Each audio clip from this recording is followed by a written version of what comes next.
Welcome back, guys. As you can tell, it's still very echoey in here because I got the door closed, window closed, door behind you closed, and we're moving on to the next stage of the project. Of course, we're a little bit into it already. We've already painted the floor. We'll talk about that after this intro. Already done one wall. We're going to carry right on the other wall right after talking about the floor. And yeah, let's get to her.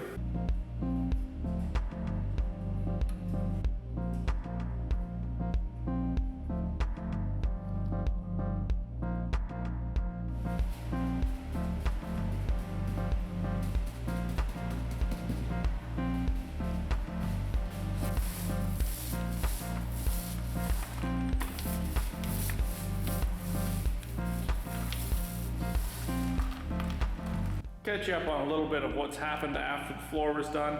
We framed this wall up. We just have a little bit of temp heat if we wanted to. It's on now. It's a bit frosty out. Temp lighting down this side. Obviously from last time we have the roof stringers, whatever you want to call them, welded in and ready. So in preparation for putting this wall up, I got a couple more holes to drill in each right there. I think it's just some drill bit less than a 1/4 inch. It's not too particular because we got one self-tacker that drives into the HSS that runs down to the C-cam, and then one screw through into the side. So there's 2 fastenings up top, and we have these L brackets, and the bottom plate is just another piece of ripped 2x4 and 2 inches, just slightly over 1.5 inches, because it's what's convenient screwed down. So yeah. We're gonna start that on this side, do the whole thing.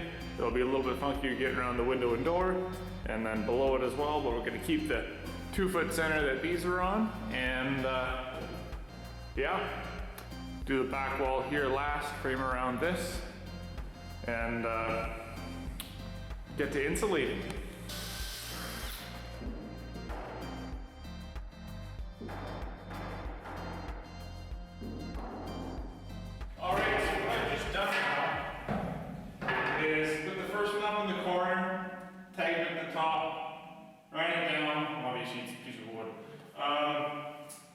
Basically, eyeball squared it to the side of the C-cam, which is really easy to do since they're so wide. You know, you can be out a little bit, it won't make a difference in the end. And then tag it to the bottom, and then level it in and out towards the wall with just an 8-foot straight edge in level, just so I get this base plate and the front edge is parallel with 1.5 inches off of the HSS at the top of the C-cam. Just so then we can insulate and our walls will be pretty damn straight. There's no not making a nice rectangle shape in here. Alright, so the plan for the window here is to still maintain the 2-foot centers vertically, but we're going to do 2 horizontals above and below the window and fasten to each side, and then into the frame with metal tappers. Same setup up top, act like that's the bottom. Same thing here, use some other angle brackets, do a bit of toenailing. Yeah, and then all of a sudden, bam, there we are. 2 horizontals, get the verticals in. Got one of the self-tappers in each side coming in. Window's done. All right, door all finished out. Framed around cable transit. Window's done, you saw that. Now we're going to talk about what I'm talking the back wall. I'll just give you a little bit of a re-up of how I did it.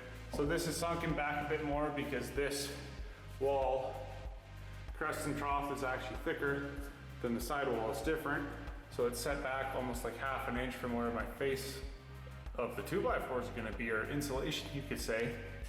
So as you can see, I went along here, and all I'm doing is spacing out, I believe that's 3/8 plywood, and then screwing that way through, and then tagging each side of this block out.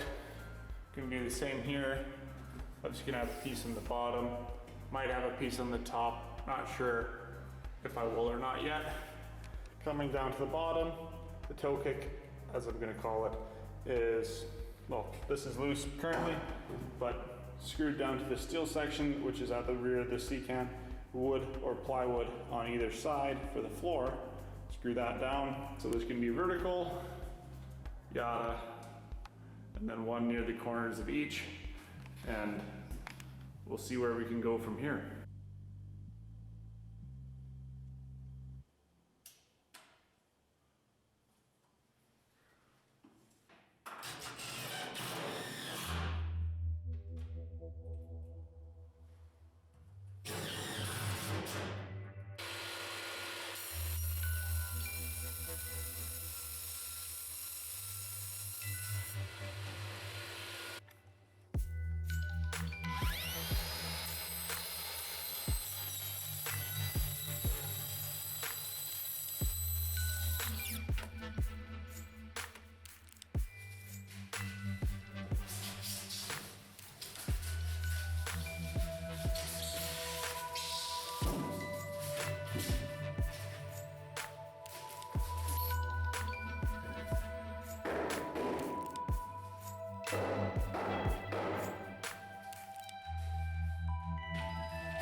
Alright, so there we go. Got all of the plywood for the ceiling screwed up, fastened up completely. There's about 250, roughly, of these guys here. You know, I don't know if they're actually 1/4 20 threads on it, but very similar. They're a BX branded screw. They're lovely. Don't do much for wood though, like to go into metal. But yeah, so now we're gonna start insulating the walls and go buy some tongue and groove. Same thing. This is 5/8 normal sheathing on the roof, because good one side, for whatever reason, is still 80 bucks a sheet, when this is 40 bucks a sheet. I don't care for that much because it's good enough for me. It'll look nice when we paint it. But yeah, let's insulate those walls.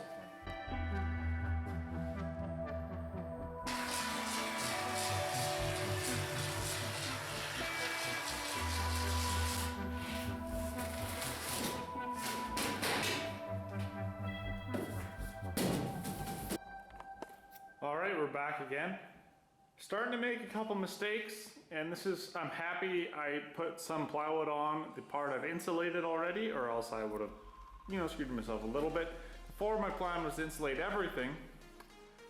Not a good idea. Expanding foam, hint in the name, it expands. Pushing and pulling pieces out when it's behind it, and behind these and the floor. So this wall is a little bit, because there's a couple parts that come out. I cut some off with a sharp knife, but yeah, mistake definitely number one. So we'll be doing some insulating and then plywood right over where we insulated and sprayed the foam before it sets up fully. That's the new plan. Secondly, classic drywaller's mistake is don't make a joint above a window or door. Obviously this isn't drywall, it's just there was no support there. So I hammered a piece of scrap plywood behind it for now, because I already put the piece up and then I noticed I'm like, silly me. It should have been a full 8-foot piece right to there, and the next piece should be a full 8-foot piece right to there. But, I am no car painter, so let's keep rolling. Mistake number 3, learning the hard way. Tongue and groove has a side even when you don't have a finished side. And I put this on backwards, and that is why you can't get this, as it appears, any tighter than that gap. I'm gonna live with it because that's me.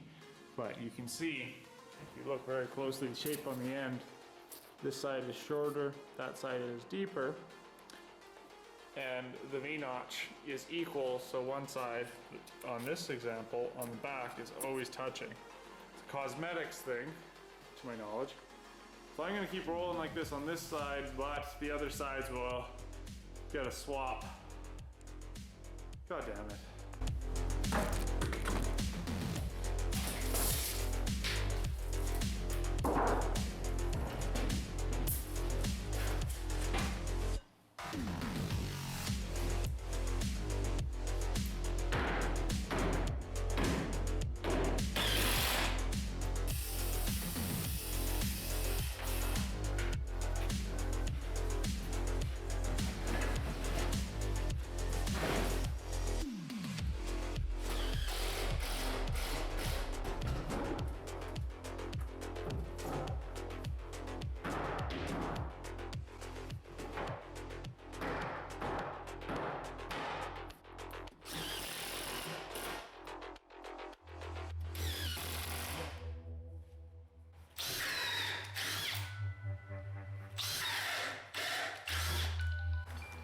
Alright, so we've had a pretty good amount of progress here since saw you last. We're moving on to the doors now, framing them in, we're going to be insulating them, maybe even getting the paint on today.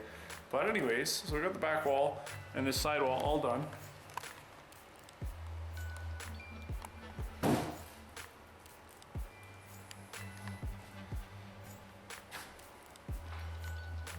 Not too bad.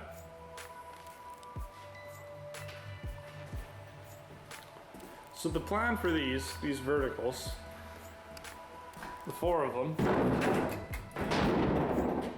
2 for each door, 1 on the inside, 1 on the outside, and that's the only tube section of the doors that I can tap into. And I mean, of course I always could weld, but I'm gonna take this easy one. We're gonna screw them in and cross member at the top, bottom. We're gonna see if there's gonna be one in the middle because I'm gonna use 2 8-foot pieces up. There'll be probably a floating middle. We'll see how it goes.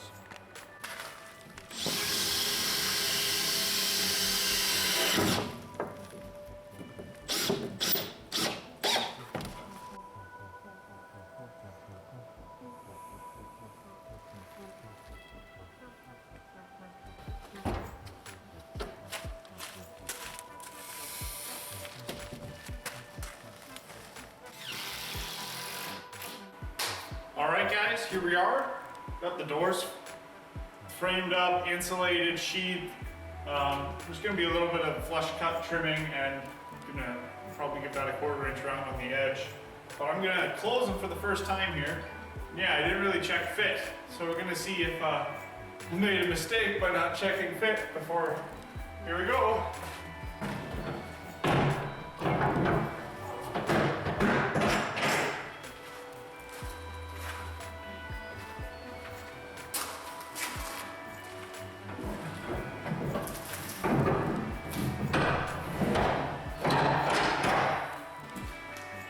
I don't know about you, but I'm pretty happy with this.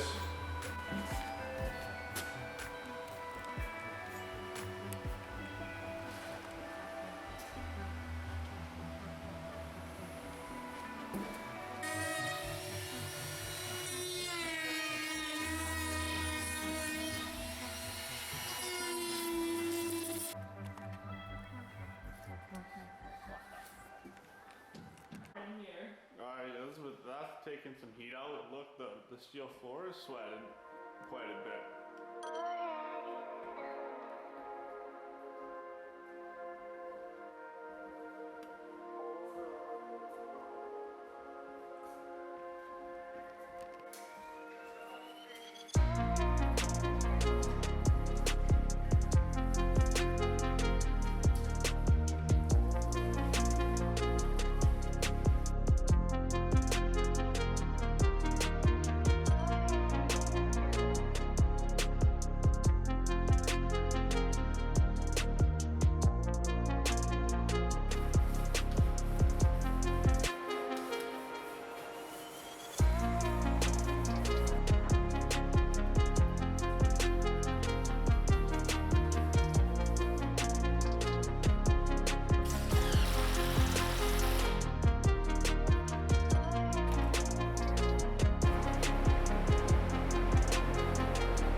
Alright, so a little bit of a time jump since we last finished off the painting and some corner stuff, but we got some cabinetry and a countertop for workbench in, trims on the window around the door, and a tool chest. Starting to move some stuff in here, making it a little bit more like at home. But to finish this video off, we're just going to show you the trim I put in and do a little talk, because you guys, this is like CCAN specific, you guys don't really need to see me put tools away or fix up some cabinets. So let me give you a walk around, and then the next video will be on to electrical. Starting at the main CCAN doors. Eventually we'll add some belt in that crack and maybe along the corners where it opens up to give it a little bit better of a seal. Got this little header built up top to cover that piece of steel that was there with some insulation behind it. Moving along. Focus, come on. Door trim, you know, we just finished a little bit of paint with some bleed through because I'm not a painter, but it's just 1x4 ripped down to what, the 2 and a bit, 2 and whatever that is. And because the door was a bit uneven, there's a bit of backing that got put in, but it's a CCAN, it's a shop, it's looking pretty good. You know, electrical pack out, table saw, dehumidifier, conduit for where electrical and everything will come in. That's in the next video. Old cabinets out of a house reno. Same 5/8 plywood that's on the walls as a bench top. Just sitting on a 2x12, 2x10, a 2x6 on top. Same with the windows, the door. Just trimmed out, painted. Got some caulking in there. It's nothing too fancy, but it's us. This video, we're not doing anything with this. This is still on the back burner for the exhaust fan setup. We just got a piece of insulation in the cutout. Didn't do any trim around it yet, but yeah, we got a top angle in there just because it looks nice. Painted all the way around. Sorry for all that glare, but yeah, tool chest in, you know, starting to become a little workshop. Hope you enjoyed watching this series so far. Maybe you're thinking about a CCAN project yourself. Pros and cons, we'll talk about that in the end in the last video. You know, a couple year from now, who knows. But anyways, have a good time.